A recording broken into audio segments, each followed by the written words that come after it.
The objectives for this video, we're going to cover the methods for cleaning up the interior and exterior of the coil vessel, as well as managing the negative space and shapes of your coil vessel, and that also includes adding handles.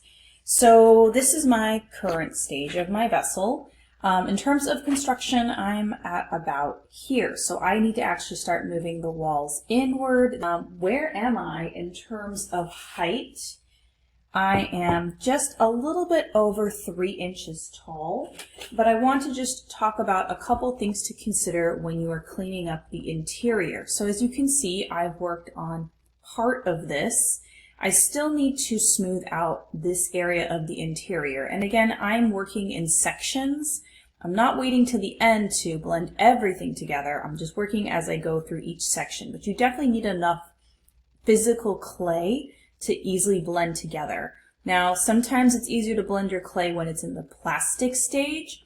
If it is moving around way too much because it's soft, you can wait until your clay is about leather hard to blend it together a little bit better.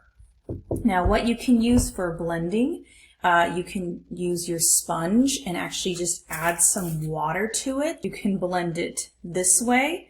However, what I like to do is I like to use the edge of a sculpting tool, and I actually just start dragging the clay really carefully. Now, when I am blending, I do need to, just like you saw in a previous demo, I am putting my hand against the wall, because if I just push without any support in the back, my tool and my fingers might accidentally dislodge some of the coils, as well as pushing the walls outward when I actually need to start having them move inward. Sculpting tool, I'm going to spray some water on there, because sometimes I find if the clay's a little softer, it's easier to blend. Have this edge of a tool, so you just got to find the right tool to help you blend it together. I don't suggest adding slip. That's some slip right there. Do not add slip. That's not going to help you. Now, in terms of cleaning up the exterior, you can see I do have some score marks along here, because when I put the coil on, I didn't lay it very flat. I had to twist it a little bit.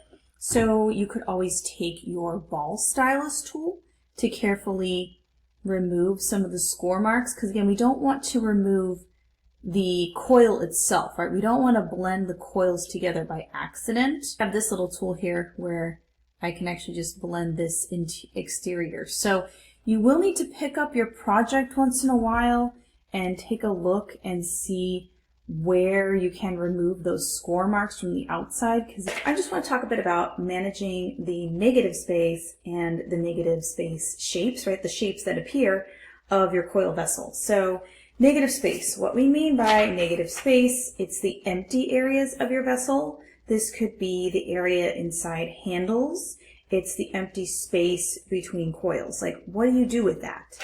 One thing to think about, if you do not want any negative space inside your vessel, that means your vessel has no holes whatsoever. You have to be very mindful and thinking about how you're going to blend all of this together. Now you can see with my design, because with these arches, they do create negative space here. There's also some negative space in between the teardrops. That's just coincidental. So that's something to think about. In terms of a handle, and later in this video, I'll talk about adding a handle, right? If this was going to be a handle for your vessel, right, you're going to attach it like this. That looks a little silly, I'll admit, but this becomes the negative space as well. Now, negative space, it's not required for this project, but it does make your work look more dynamic. It makes your work look a little more interesting and a little more advanced. So some things to think about when you're dealing with the negative space is really looking at the outside as well as the inside. Again, as you're building upward, we are continuing to blend the interior. Do not leave that to the end, but you can actually take different sculpting tools to carefully, clean up the negative space. As your vessel dries out to leather hard, it does become a lot easier to remove all those little crumbs, but that is what we mean by dealing with the negative space. Just being aware that it's there And then what are you going to do with it? This is just part of you making decisions as an artist for this project. Do you want to keep it? Do you want to blend it?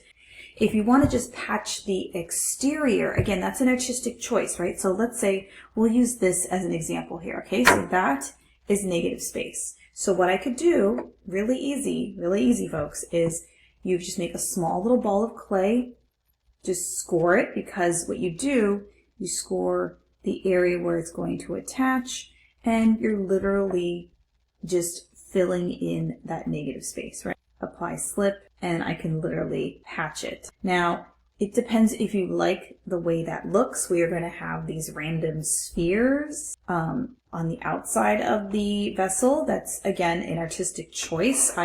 But if you start just putting spheres in random places, that might start to look not very intentional, and that's maybe not your plan.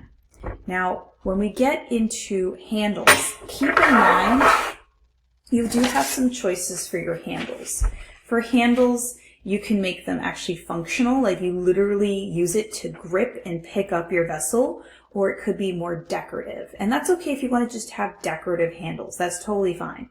So when you decide where to place your handle, but do you want the handle to start kind of at the neck and end at the body? Do you want you want two handles, right? And do you want them to be kind of shorter? Or do you want a longer handle that's going to go from the top to the bottom of the vessel? Or just a very short one? This would be definitely more decorative. Or do you want to try something totally different and have handles come out the sides here, like they're literally poking outward instead of just going down the sides? But in terms of working with coils to create handles, now this coil here is definitely more than 1/4 inch thick. To measure, it is a little over 1/2 inch thick. Now the thing is, you could create a handle such as this, but it depends if you like the way it looks. Maybe you're thinking, oh, this looks kind of dinky, right? Maybe it looks a little too small. Now it doesn't mean you need a thicker coil. What I did was I made coils such as these. I rolled them out to be thinner, and I actually scored and slipped them together. So these are 4 coils that I have scored and slipped. I actually blended the top and the bottom just to make sure they really stay together. I used some tools to remove any areas of scoring. It is still very soft. It's very soft and workable. Figure out where are they going to fit. Now, how do you stick these on? Now, you do want to put them on when they are plastic, but you're going to need your score and slip tools. And first of all, just decide where do you want to place them. Make sure that the surface area is wide enough. If it doesn't stick very well, you're going to have to, fix it. What I've done in the past for handles as well is actually curve the top and the bottom. You can curve it outward like this, or you can curve it inward like this. Now I can curve it inward, kind of like a C or a D here. And then this actually creates a little more area to connect to. But these might be too soft to attach. So what do you do? First of all, form them into the shape, figure out where you're going to place them and form them into the shape that you want to. You're going to leave it like this and you're going to let it dry. Let it dry to, not totally leather hard, because if I go ahead and start attaching them right away, sometimes the clay is so soft it starts to droop and fall off. That's why I can actually take both of them, form them into the shape that I want, and I'm going to let them dry for a little bit. I just want to show you how you can put on your handles. So I've already attached one of them. I did let this handle sit for a little bit. I can still kind of manipulate the form, but I want to make sure it's going to line up with the other side of my vessel. Now I've scored here already, so I'm going to apply my slip. And again, when you're attaching, it's a good idea to brace now the interior. And there we go. I'm just looking at it from this angle to see. You can always take a coil. You can get decorative with the coil. Like I could take this coil here that I rolled out and make it a little smaller. I could always like just add a coil on top. I could always curl a coil around it, like to make a ring. That's actually kind of interesting. I might actually go with that. Yes, so then that creates negative space. So